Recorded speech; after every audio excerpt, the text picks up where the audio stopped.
She sat quietly in seat 24C, just another passenger nobody noticed. When the plane started falling from the sky, she walked to the cockpit and took control. Then F-22 fighter jets arrived to help. The moment those pilots heard her call sign Eagle 1, everything changed forever. Before you watch full story, comment below from which country are you watching. Don't forget to subscribe for more amazing stories. Jennifer Hayes sat in seat 24C, staring out the window as Flight 447 climbed through 30,000 feet. She wore simple jeans and a plain gray sweater, her dark hair pulled back in a casual ponytail. Nothing about her appearance suggested anything special. She looked like every other passenger on this Tuesday afternoon flight from Seattle to New York. The businessman beside her typed frantically on his laptop, never glancing her way. The teenager across the aisle scrolled through social media, earbuds blocking out the world. The flight attendants moved through the cabin with practiced smiles, offering drinks and snacks without giving Jennifer a second look. The morning had started like any other. Jennifer had woken up in her small apartment in Seattle, made coffee, checked her emails, and prepared for another ordinary day. 6 months into retirement, she was still adjusting to the strange quiet of civilian life. No morning briefings. No mission planning. No tactical updates that could mean life or death.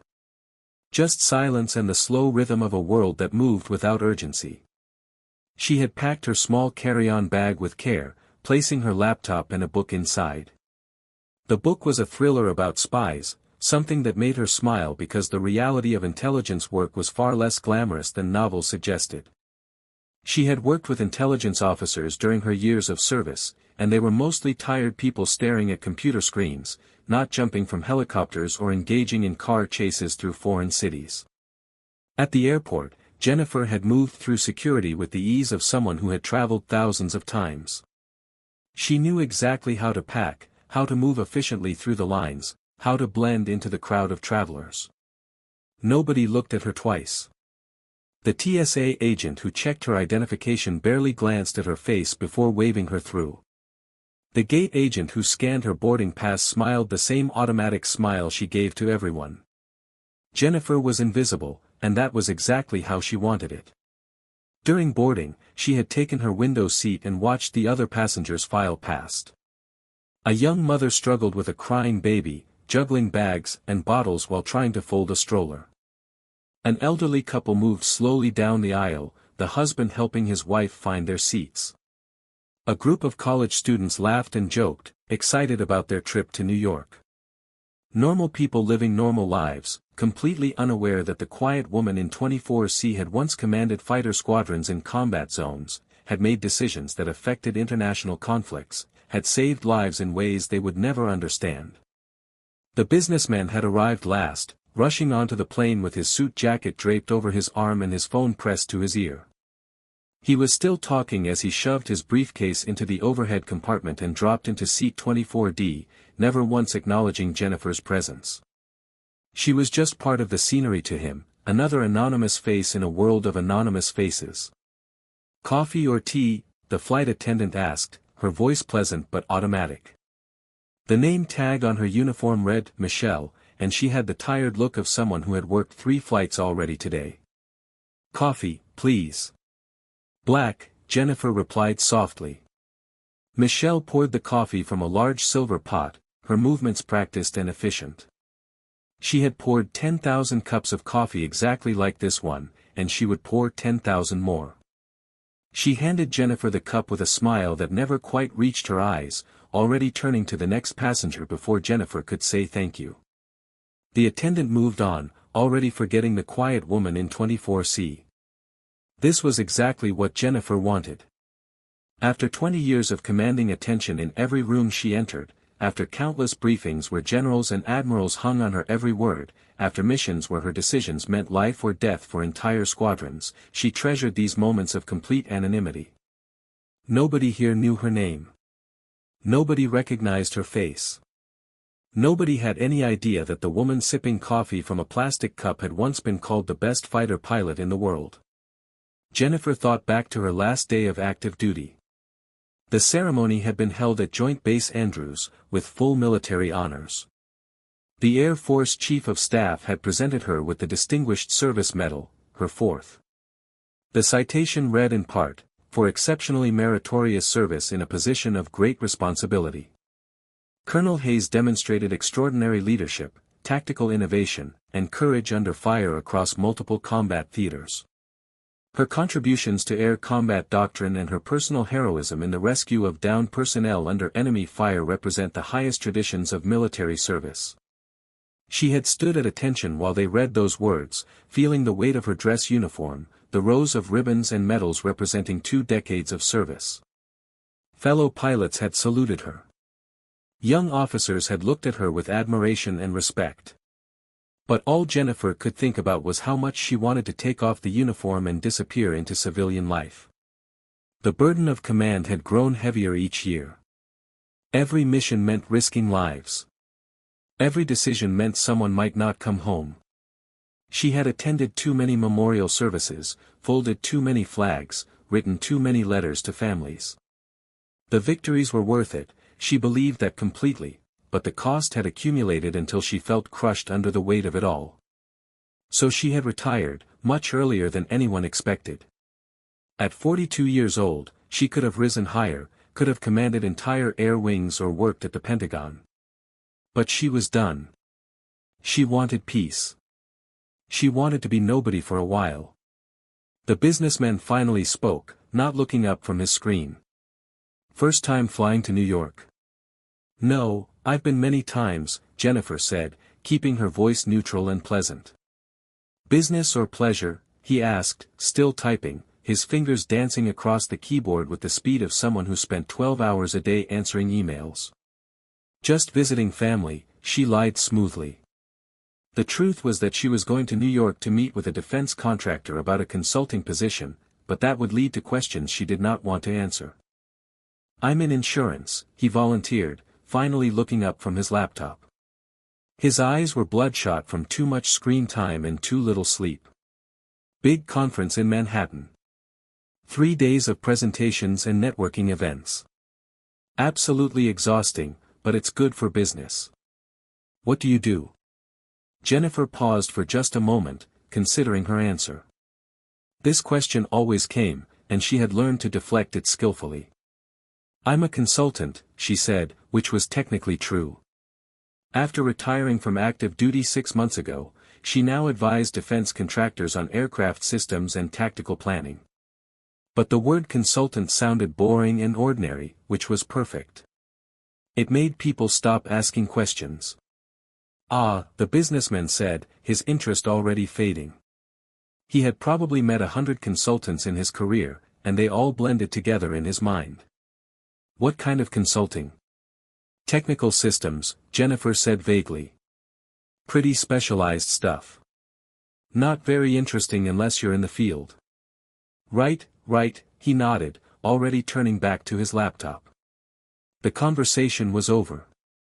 He had filed her away in his mental database as technical consultant, not important, not worth further attention. Within 30 seconds, he was absorbed in his work again, and Jennifer was once again invisible. She smiled to herself and looked back out the window. This was the dance she had perfected over the past 6 months. Give just enough information to seem normal, but never enough to spark curiosity. Be friendly but not memorable. Blend into the background of ordinary life. It was harder than flying combat missions in some ways, because it required constant attention to being unremarkable. In the military, she had been trained to stand out, to lead, to command respect and attention. Now she was training herself to do the opposite. Jennifer smiled to herself and looked back out the window. Far below, the Rocky Mountains stretched in every direction, their peaks covered in early snow that sparkled in the afternoon sunlight. The jagged ridges and deep valleys created patterns of shadow and light that looked almost artistic from this height. She had flown over these mountains hundreds of times, but never from a commercial aircraft. Usually she was traveling at twice the speed of sound, pulling 6 or 7 Gs in tight turns that compressed her body into the ejection seat with crushing force, her hands on the stick of an F-15 Strike Eagle or coordinating tactical maneuvers for an entire fighter wing from the back seat of an F-15E. Her call sign was Eagle 1, and in certain circles, that name meant everything. It meant impossible missions accomplished when everyone else said they could not be done. It meant pilots rescued from behind enemy lines, pulled out of hostile territory under heavy fire when the odds of success were almost zero. It meant hostile aircraft engaged and defeated when the numbers were against her, when tactical advantage belonged to the enemy, when survival seemed impossible. It meant tactical innovations that changed how the Air Force fought wars, new maneuvers and strategies that were now taught at every fighter weapons school in the world. The call sign had been earned, not given. She remembered the first time she heard it used over the radio. It was during the Gulf War, her third combat deployment.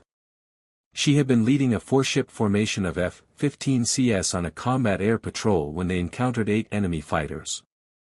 The odds were 2-1 against them, and the enemy had the advantage of position and altitude. Her flight lead had been killed in the first 30 seconds of combat, shot down before he could even react. Suddenly Jennifer was in command, 26 years old and responsible for 3 other pilots against an enemy force that should have overwhelmed them. But she had not panicked. Her mind had gone perfectly clear and cold, processing information faster than conscious thought. She had seen the enemy formation's weakness, understood their tactics in an instant, and exploited both with devastating efficiency.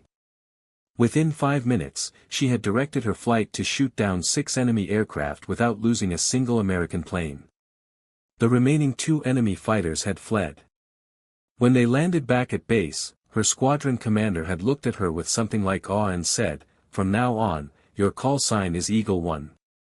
You fly like nothing I've ever seen." The name had stuck.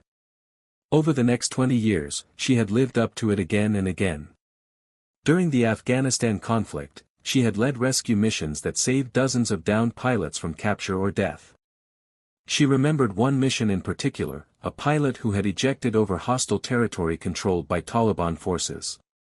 Everyone said it was too dangerous to attempt a rescue, that they should wait for ground forces to reach him. But Jennifer knew that waiting meant death. She had assembled a strike package of attack helicopters, close air support aircraft, and her own F-15E, then led them straight into the teeth of enemy defenses. They had extracted the pilot under heavy fire, and Jennifer's aircraft had taken multiple hits from ground fire. She had limped back to base with one engine failing and half her hydraulic systems destroyed, but she had brought her crew home and the rescued pilot was alive. Then there was the Strait of Hormuz incident, the mission that had become legendary even among special operations communities. The details were still classified, but fighter pilots around the world knew the basic story. A reconnaissance aircraft had been shot down over international waters. The crew of 4 had survived the crash and were floating in life rafts, but hostile naval vessels were closing in on their position. Every minute that passed reduced the chances of a successful rescue.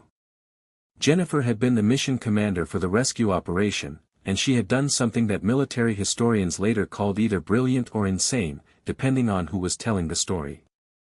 She had taken her flight of F-15Es down to wave top level, literally flying 50 feet above the ocean surface at over 500 miles per hour, approaching the rescue zone from an angle that enemy radar could not detect. The risk was enormous. One mistake, one tiny error in altitude, and her aircraft would have slammed into the water at a speed that would have vaporized everyone aboard. But she had held steady, her hands as precise as a surgeon's, her eyes locked on the radar altimeter. Her flight had appeared out of nowhere, completely surprising the enemy vessels. While attack helicopters extracted the downed crew, Jennifer and her wingmen had engaged enemy ships and aircraft, creating enough confusion and destruction to allow the rescue to succeed. She had flown through surface-to-air missile fire so thick that her weapons systems officer later said he could have reached out and touched the missiles as they passed. But she had not flinched, had not wavered, had not made a single mistake. Everyone had come home. Stories like that made her call sign legendary. Young pilots entering flight training heard about Eagle 1 and dreamed of flying with her someday. Senior officers planning complex operations specifically requested her for missions that required impossible precision and nerves of absolute steel. She had received every medal the Air Force could give except the Medal of Honor, and she had been recommended for that twice, though both recommendations had been denied because the missions were classified. But here, 30,000 feet above Colorado in a Boeing 737, she was just Jennifer. Just another passenger. Just someone the crew would forget before the flight even landed. And that anonymity felt like a gift after 2 decades of constant attention and crushing responsibility. The captain's voice came over the intercom, smooth and reassuring. "Folks, this is Captain Mitchell. We're currently cruising at 35,000 feet with clear skies ahead. Weather in New York looks perfect, with temperatures in the mid-50s and light winds. We should be landing right on schedule at 5:45 local time, which means we'll actually arrive about 10 minutes early. Flight attendants, please prepare the cabin for beverage service." The cabin crew began moving through the aisles with their carts, offering drinks and snacks to passengers. The young mother with the crying baby finally got her child to sleep, and the cabin grew quieter. The elderly couple across the aisle from Jennifer held hands, the husband gently stroking his wife's arm. They had probably been married for 50 years, Jennifer thought. They had that comfortable ease with each other that only came from decades of shared life. Jennifer closed her eyes and tried to relax. She had not slept well in weeks. Retirement was supposed to be peaceful, supposed to be a time to rest and recover from years of stress and danger. But her mind refused to slow down.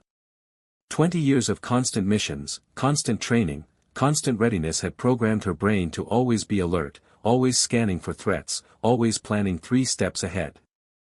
Even here, in the safest form of transportation ever invented, flying on an aircraft maintained to the highest standards with professional pilots at the controls, her mind automatically tracked details that most passengers never noticed.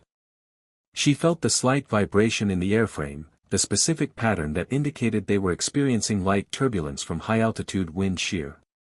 She heard the change in engine pitch as the pilots adjusted thrust settings, maintaining optimal fuel efficiency for the flight to New York. She sensed the minor course corrections as the autopilot kept them on their assigned airway. These were all normal sounds and sensations, the routine operations of commercial aviation that happen thousands of times every day without incident. But Jennifer's mind catalogued them anyway, unable to turn off the threat assessment procedures that had been drilled into her through 10,000 hours of flight time. She knew the hydraulic pressure readings even though she could not see the gauges. She knew how much fuel they should have remaining based on flight time and distance traveled. She knew their approximate position without looking at a map, navigating by the sun angle and the terrain visible below. Old habits died hard, and the habits of a fighter pilot died harder than most. 2 hours passed quietly. Jennifer read a book on her phone, a historical novel about World War II pilots. She found it amusing how the author described aerial combat, dramatic and exciting, but missing the reality of how terrifying and confusing real combat actually was. In books, pilots always knew exactly what was happening, always made perfect decisions, always emerged victorious through skill and courage. In reality, combat was chaos. It was screaming alarms and contradictory information and split-second decisions made with incomplete data while your body was being compressed by G-forces and your heart hammered so hard you thought it might explode. She occasionally glanced out the window, watching the landscape pass below. They had crossed the Rockies now and were over the plains of eastern Colorado. The land looked flat and empty from this altitude, endless fields of brown and tan stretching to the horizon. Towns appeared as small clusters of buildings connected by straight roads that formed perfect grids. It was beautiful in an austere way, this vast empty space. The businessman beside her fell asleep, his head tilted back against the seat, his mouth slightly open. He began to snore softly, a rhythmic sound that blended with the background noise of the aircraft engines. The teenager across the aisle was watching a movie on her tablet, laughing at something on the screen. The elderly couple had both fallen asleep as well, their heads leaning toward each other like two trees grown close together over time. The flight attendants made their rounds again, collecting trash and offering more drinks. Michelle, the attendant who had served Jennifer coffee earlier, moved through the cabin with mechanical efficiency, her smile never changing, her movements practiced from thousands of similar flights. She collected plastic cups and napkins, straightened seat backs and tray tables, made small talk with passengers who wanted conversation and left alone those who preferred silence. "Everything okay here?" Michelle asked Jennifer, her voice pleasant and professional. "Everything's fine, thank you," Jennifer replied. Michelle nodded and moved on to the next row, already forgetting the exchange. Just another passenger, just another unremarkable interaction in a long day of unremarkable interactions. Then something changed. Jennifer felt it before she heard it.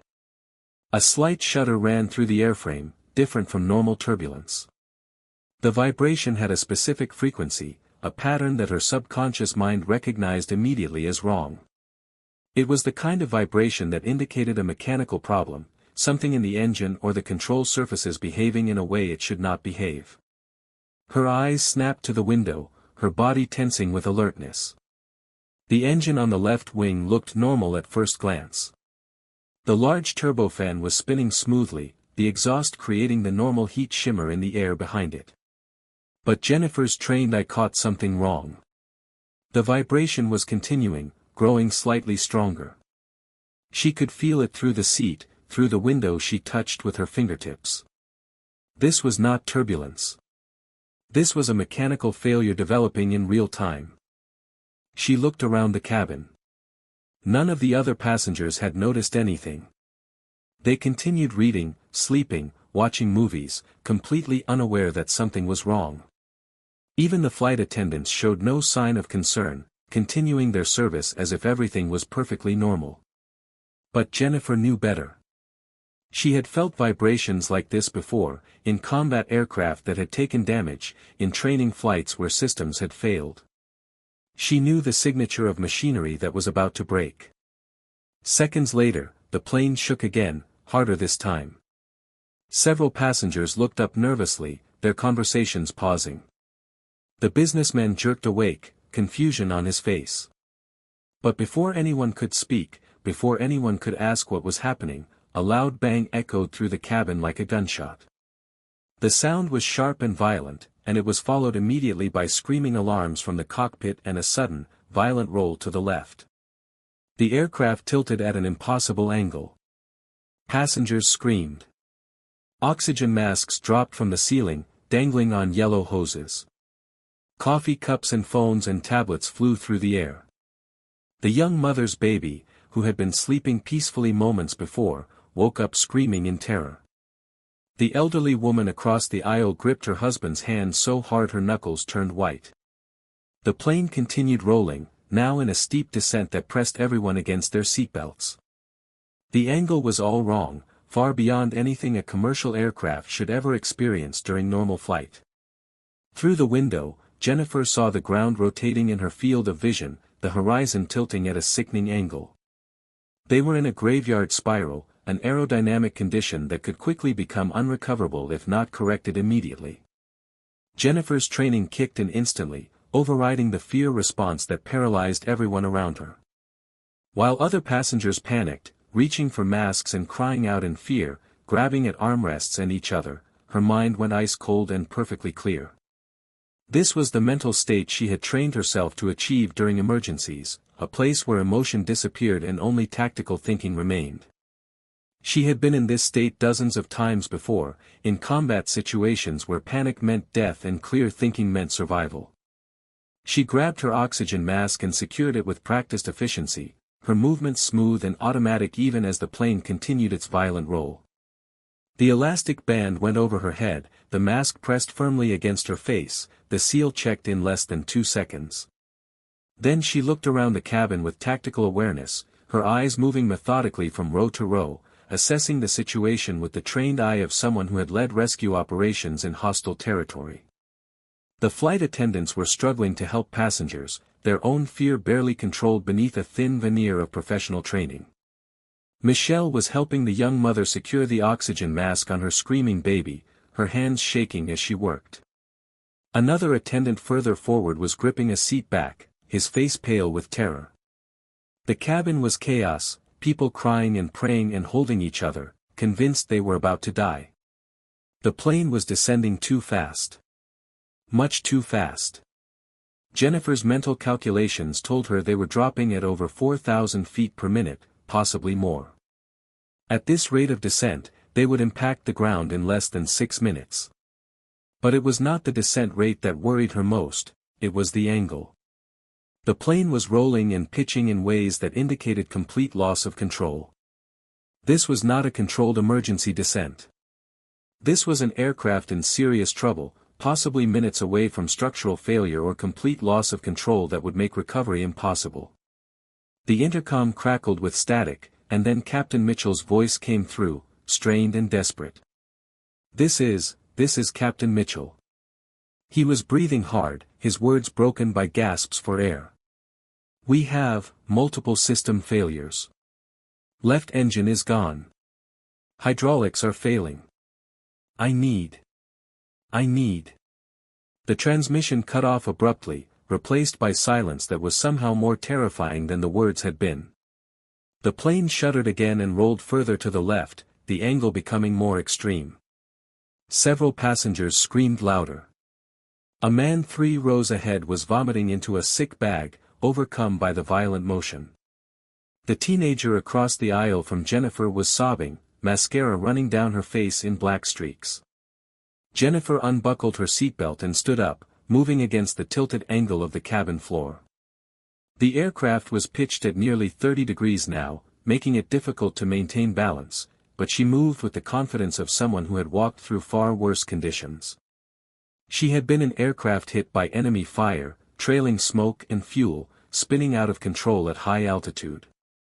She had ejected from a damaged F-15 at 20,000 feet during a training accident, experiencing forces that nearly killed her. She had flown missions in weather so severe that instrument readings were useless and only instinct and experience kept her alive. This was bad, very bad, but she had seen worse. And more importantly, she knew what to do about it. A flight attendant grabbed her arm as she started moving toward the cockpit. It was Michelle, her professional composure completely shattered now. Her voice was high and panicked. "Ma'am, you need to sit down. Please, you have to sit down and buckle your seatbelt." Jennifer turned to look at the flight attendant, and something in her eyes made Michelle's grip loosen. It was the look of absolute certainty, of complete confidence even in the midst of chaos. It was the look of someone who had commanded in battle, who had made life-and-death decisions under the worst conditions imaginable, who had never accepted defeat even when defeat seemed inevitable. "I need to get to the flight deck," Jennifer said, her voice calm and commanding despite the chaos around them. The oxygen mask muffled her words slightly, but the authority in her tone cut through the screaming and alarms. "Right now." "You can't," Michelle started, but Jennifer cut her off. "I'm a pilot," Jennifer said, speaking slowly and clearly so there could be no misunderstanding. "Military. 20 years of service. I've flown fighters in combat. I've commanded tactical operations. That captain needs help right now, immediately, or everyone on this plane is going to die. Do you understand me? Everyone. Including you, including me, including that baby you just helped, including every single person in this cabin. Now take me to the cockpit door." Michelle's eyes went wide as the words registered. For a moment she stood frozen, trying to process this information. The quiet woman in seat 24C, the passenger she had served coffee to without a second glance, was claiming to be a military pilot. It seemed impossible. But there was something in Jennifer's bearing, in the way she moved with perfect balance despite the aircraft's violent motion, in the absolute confidence of her voice, that made it believable. The flight attendant knocked hard on the cockpit door. "Captain.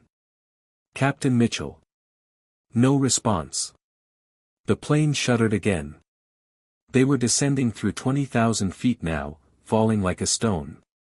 Jennifer looked at the flight attendant. Break it down.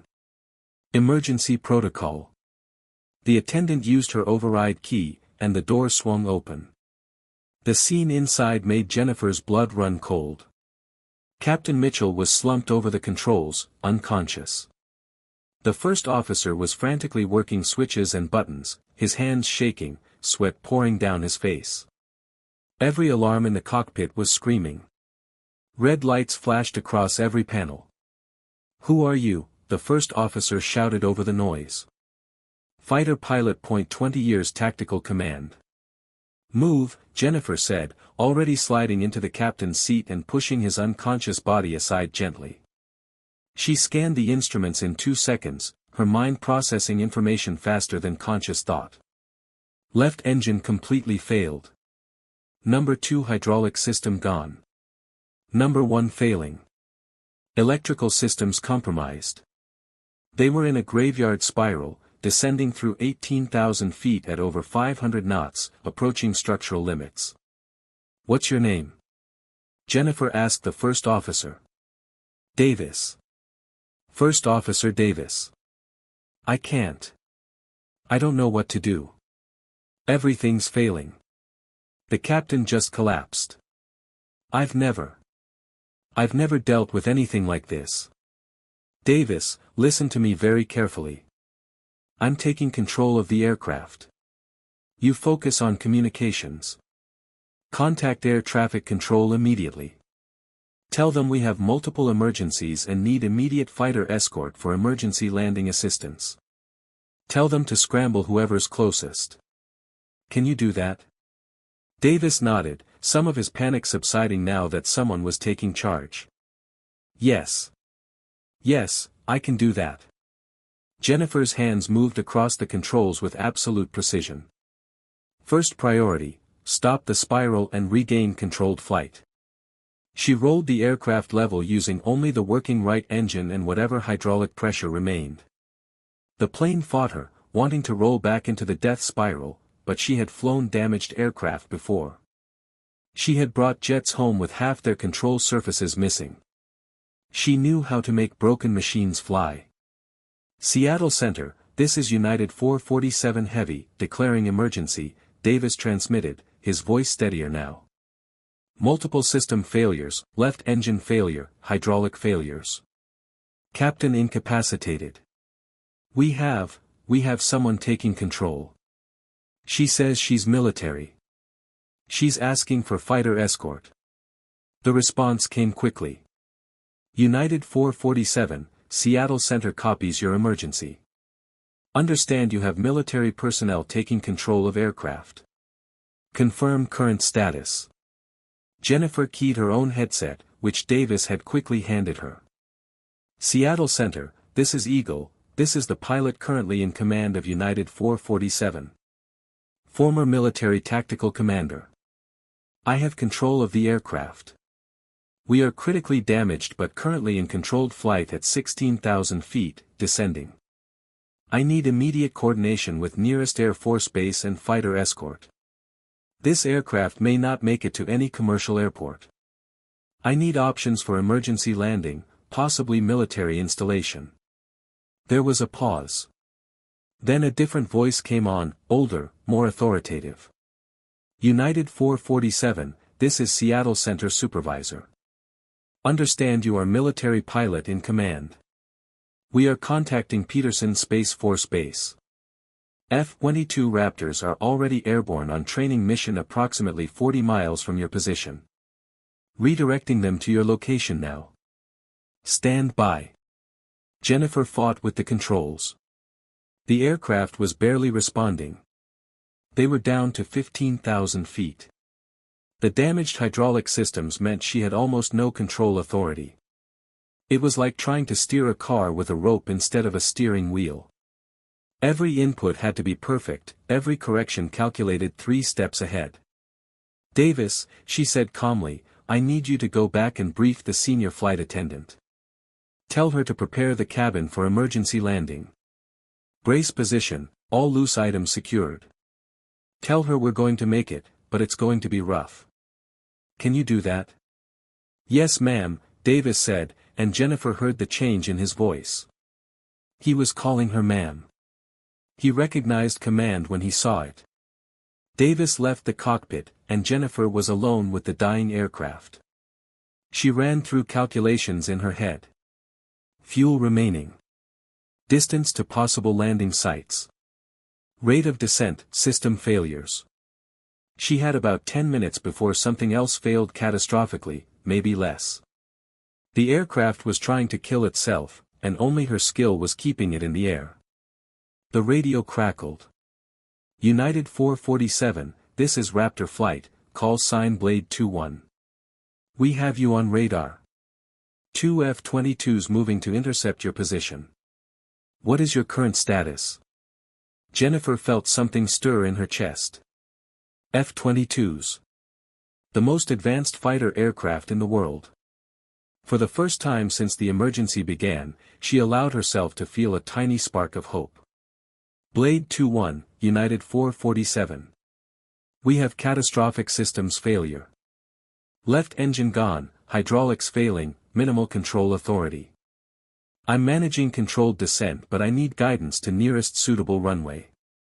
I'm not sure we can make it to any commercial airport. United 447, understood. We'll be on your wing in 90 seconds. Stand by for visual confirmation of damage. What's your aviation background? Jennifer hesitated for just a moment. She had been anonymous for 6 months. She had deliberately walked away from the world where her name meant something. But this was not about ego or recognition. This was about saving lives. These F-22 pilots needed to know they could trust her, needed to know she knew what she was doing. Blade 21, I'm former Air Force. Fighter pilot, Tactical Command. 20 years operational experience. She paused, then added, call sign Eagle 1. The radio went silent for 3 full seconds. 3 seconds that felt like an eternity. Then the F-22 pilot's voice came back, and it was completely different. The professional detachment was gone. In its place was something like all. United 447. Did you say Eagle 1? Eagle. Eagle 1 from the Gulf War. From Afghanistan, from the Strait of Hormuz incident, that Eagle 1. Jennifer closed her eyes briefly. Affirmative, Blade 21. That's me. Now can we please focus on not crashing this aircraft? Holy, yes ma'am. Yes ma'am, absolutely. Eagle 1, this is Captain Ryan Matthews, Blade 21 flight lead. My wingman is Lieutenant Sarah Chin, Blade 22. Ma'am, it's an honor. We're coming up on your left side now. Through the cockpit window, Jennifer saw 2 dark shapes materialize out of the clouds. The F-22 Raptors were beautiful, sleek and deadly, their angular stealth profiles cutting through the air like knives. They took up formation on her left wing, close enough that she could see the pilots in their cockpits. The lead F-22 rocked his wings in salute. Eagle 1, we have visual on your aircraft, Matthews said, his voice tight. Ma'am, your left engine is completely separated. There's significant damage to the left wing and fuselage. I'm seeing fluid leaking from multiple locations. How are you keeping this thing in the air? Experience and stubbornness, Jennifer replied, wrestling with the controls as the aircraft tried to roll again. Blade 21, I need options. What's the nearest runway that can handle a 737 emergency landing? Stand by, Eagle 1. We're running calculations now. There was a pause, then Matthews came back on. Ma'am, we have 3 options. Denver International is 90 miles northeast, but you'd have to cross the mountains and we don't think you have the altitude. Colorado Springs is 60 miles south, better option but still requires significant maneuvering. Or. He paused. Or there's Peterson Space Force Base, 40 miles southeast. Shorter distance, military facility with full emergency response, and we can clear the airspace completely. That's my recommendation, ma'am. Jennifer did the math in her head. 40 miles. At their current descent rate and speed, she could maybe make it. Maybe. Blade 2-1, Peterson is our target. I need you to contact them directly. Tell them we're coming in hot and damaged. I'll need every emergency vehicle they have. This landing is going to be rough. Already on it, Eagle 1. Peterson is rolling out all emergency equipment now. They're clearing all traffic. You'll have the entire base to yourself. Matthews paused, then added, "Ma'am, permission to speak freely?" "Go ahead, Captain." "Ma'am, everyone in the fighter community knows your name. The Strait of Hormuz rescue, pulling out those downed pilots under enemy fire. The tactical innovations you developed that we still train on today. You're a legend, ma'am. If anyone can bring this aircraft down safely, it's you. My wingman and I are here for whatever you need. Just tell us what to do." Jennifer felt emotions stirring that she had locked away for months. Pride, purpose, the weight of responsibility, but also something else, gratitude. These young pilots believed in her. They trusted her. And she would not let them down. "Thank you, Blade Flight. Right now I need you to be my eyes. This aircraft is barely responding to inputs. I need constant updates on my flight path, my altitude, my position relative to Peterson. Can you do that?" "Absolutely, ma'am. You have our full support." The next 30 minutes were the longest of Jennifer's life. Every second was a battle against physics and failing systems. The aircraft wanted to die, wanted to tumble from the sky, wanted to spiral into the mountains below.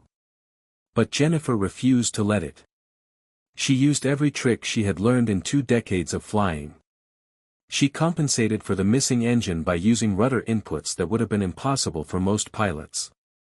She managed the failing hydraulic pressure by making tiny, perfect adjustments that maximized the control authority that remained. She flew like only someone with 10,000 hours in fighters could fly, like someone who understood aircraft not as machines but as living things that could be coaxed and convinced and commanded. The F-22 stayed glued to her wing, Matthews providing constant updates. "Eagle 1, you're drifting left. Small right correction, good, altitude 11,000. Peterson is now 25 miles ahead. You're doing great, ma'am." Back in the cabin, Davis had briefed the passengers. They knew now that a military pilot was flying the plane. They knew F-22 fighters were escorting them. Some of them were still crying, but the panic had subsided. They could feel the difference in how the aircraft was being flown, the steady competence in every movement. The businessman in 24C sat in shock, staring at the empty seat where Jennifer had been sitting. The quiet woman who said she was a consultant. The woman he had barely noticed. She was up front right now, saving all their lives. "Eagle 1, you're 15 miles out from Peterson," Matthews called. "Altitude 7,000. You're slightly below glide path but you're doing fine. The runway is straight ahead." Jennifer could see it now through the windscreen. The long strip of concrete, emergency vehicles lining both sides, red and blue lights flashing. It looked impossibly far away. The aircraft was shaking now, the damaged systems on the verge of complete failure. The airspeed was too high, but she had no way to slow down properly with the damaged systems. This was going to be a hard landing, maybe the hardest of her life. "Blade Flight, I'm going to need you to pull away now," Jennifer said. "Give me room to work." "Roger, Eagle 1. Blade Flight breaking off." "Ma'am." Matthews paused. "It's been an honor flying with you." "The honor is mine, Captain. Now get clear." The F-22s peeled away gracefully, climbing into the sky. Jennifer was alone now, just her and the dying aircraft and 4 miles of air between her and the ground. She lowered the landing gear manually, feeling the drag slow the aircraft. The runway was coming up fast. Too fast. But she had no choice. "United 447, Peterson Tower, you are cleared to land any runway," emergency equipment is standing by. Wind is calm. Runway is clear. Peterson Tower, United 447. Beginning final approach. The last 2 miles were pure instinct and skill. Jennifer worked the controls like a musician playing an instrument, feeling every vibration, every change in airflow, every shift in the aircraft's behavior. The ground rose up to meet them. Too fast, still too fast. But she could make this work. She had to make this work. At the last possible second, Jennifer pulled back on the controls with all her strength, flaring the aircraft to reduce the descent rate. The main wheels hit the runway with tremendous force, so hard that passengers screamed. The nose gear slammed down a second later. The aircraft bounced, came down again. Jennifer stood on the brakes, feeling them grab. But the aircraft was still going too fast, the damaged systems unable to provide enough stopping power. They were running out of runway. Jennifer made a split-second decision. She deployed the emergency escape slide system, which would create drag. She used asymmetric braking, risking the aircraft veering off the runway but gaining precious additional stopping force. The aircraft slewed sideways, tires screaming. 2,000 feet of runway left. 1,000 feet. 500 feet. The aircraft stopped with less than 200 feet of runway remaining. For a moment, everything was silent. Then cheers erupted from the cabin behind her. People were crying, laughing, hugging each other. They were alive. All of them. Against impossible odds, they were alive. Jennifer sat in the pilot's seat, her hands shaking now that the adrenaline was fading. She had done it. She had brought them home. Emergency crews swarmed the aircraft immediately, foam trucks spraying, medics racing to open doors. Davis came back to the cockpit, tears streaming down his face. "You saved us. You saved everyone." Jennifer just nodded, too exhausted to speak. Outside, the two F-22 Raptors made a low pass over the runway, waggling their wings in salute before climbing away into the afternoon sky. Captain Matthews' voice came over the radio one last time. "Eagle 1, Blade 2-1. That was the finest piece of flying I've ever witnessed. Welcome home, ma'am." Within an hour, the news was everywhere. A retired Air Force legend had been on a commercial flight when disaster struck. The woman with the call sign Eagle 1, the pilot whose missions were still classified, whose tactical brilliance had saved countless lives in wars most people never knew were being fought, had done it again. She had saved everyone. The passengers were evacuated safely. Captain Mitchell was rushed to the hospital and would recover. The aircraft was a total loss, but every single person aboard walked away. News cameras captured Jennifer finally emerging from the aircraft, still wearing her plain jeans and gray sweater, looking tired but calm. The businessman from 24C approached her, his face full of wonder. "You said you were a consultant. You let me think you were nobody." Jennifer smiled softly. "I am a consultant now. And I'm not nobody. But I'm also not special. I just did what needed to be done. The news is saying you're a hero. They're saying your call sign is legendary. Eagle 1. They're saying you've saved more lives than anyone can count. The real heroes are the F-22 pilots who assisted us, and the emergency crews who were ready when we landed, and your first officer Davis who kept his head when everything went wrong," Jennifer said. "I was just flying the plane. But everyone knew it was more than that." The Air Force Chief of Staff called her personally that evening. The President sent a message. Fellow pilots from around the world reached out, many of them saying the same thing, only Eagle 1 could have pulled that off. In the days that followed, Jennifer gave a few interviews. She was gracious and humble, always deflecting credit to others.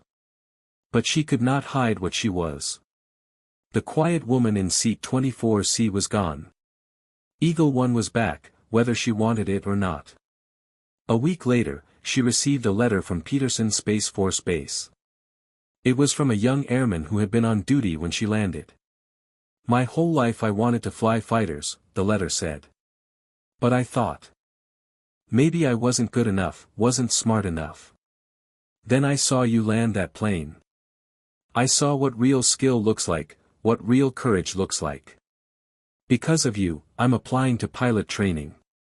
Thank you for showing me what's possible. Jennifer read the letter 3 times, then carefully folded it and put it in her desk drawer. Maybe retirement was not about disappearing. Maybe it was about finding new ways to serve, new ways to inspire, new ways to make a difference. She would never be anonymous again. The woman in 24C was gone forever. But that was okay. Because Eagle One had never really left. She had just been waiting for the moment when she was needed most. And when that moment came, when lives hung in the balance and the impossible needed to be made possible, she had been ready. 20 years of training, 20 years of missions, 20 years of excellence had all led to those 30 minutes in a dying aircraft over Colorado. And she had not failed. Captain Matthews called her a month later. "Ma'am, my commanding officer wants to know if you'd be willing to come speak to our squadron. The younger pilots, they need to hear from someone like you. They need to understand what it means to be a fighter pilot, what it means to never give up." "I'd be honored, Captain," Jennifer said. "Thank you, ma'am. And ma'am, that call sign of yours. Eagle One. We looked it up, all the missions, all the accomplishments. It's even more impressive than we thought. You earned that name 100 times over." "I earned it by flying with the best pilots in the world," Jennifer said. "Men and women who believed in the mission, who trusted each other completely. The call sign was never about me alone. It was about all of us. That's what makes you a true leader, ma'am," Matthews said quietly. "You never forget where you came from." After the call ended, Jennifer walked to her window and looked up at the sky. Somewhere up there, fighters were training, pilots were learning, missions were being flown. She was not up there anymore. But her legacy was. Every tactic she had developed, every innovation she had introduced, every pilot she had trained and mentored, they carried on the work. Eagle One was more than a call sign. It was more than a name. It was a standard of excellence, a commitment to never accept defeat, a promise to bring everyone home no matter the cost. And that standard would continue, passed down from one generation of pilots to the next, long after Jennifer Hayes was gone. The quiet woman in 24C had saved 189 lives that day over Colorado. But Eagle One had saved thousands more over 20 years of service.